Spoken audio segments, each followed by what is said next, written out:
السلام علیکم عزیز طلباء اور طالبات، امید ہے کہ آپ سب بخیر و عافیت سے ہوں گے۔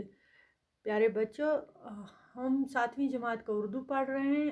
آپ اپنی کتاب کھولیں گے اور ہمارا آج کا جو ٹاپک ہے، جو آج کا موضوع ہے ہمارا، وہ ہے ماحولیاتی توازن کیوں اور کیسے بگڑتا ہے۔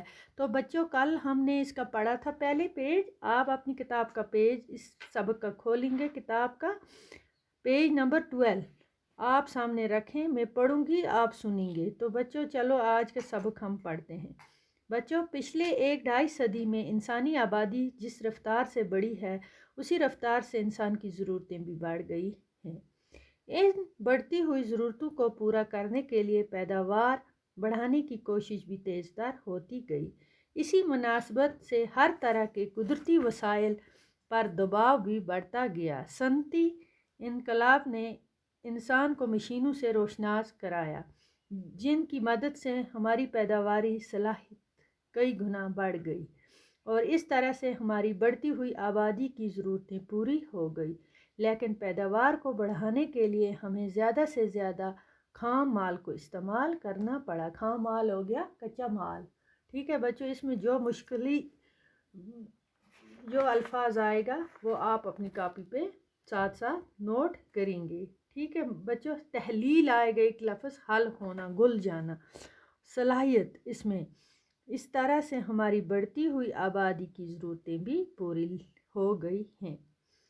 زمین کو زیر کاشت لایا۔ اس زمین کو حاصل کرنے کے لیے ہم نے جنگلوں کے جنگل صاف کر دیے۔ اس طرح کارخانوں سے لگنے سے گرد و پیش کے وسائل پر بھی دباؤ پڑا۔ مثلاً جہاں ہم نے کاغذ کا کارخانہ لگایا، آس پاس کے علاقوں کے جنگل صاف کیے گئے، کیونکہ ساری لکڑی کاغذ بنانے کے کارخانے کی نظر ہوگی، اس کے نظر کر دی، پوری جنگل کاٹ دیے گئے۔ اس پر بھی ہمیں اپنے ماحول پر بہت برا اثر پڑا۔ جہاں دیہات سازی کا کام ہوا تو کان کنی اتنی ہوگی کہ ساری زمین کھود کر بنجر بنا دی گئی۔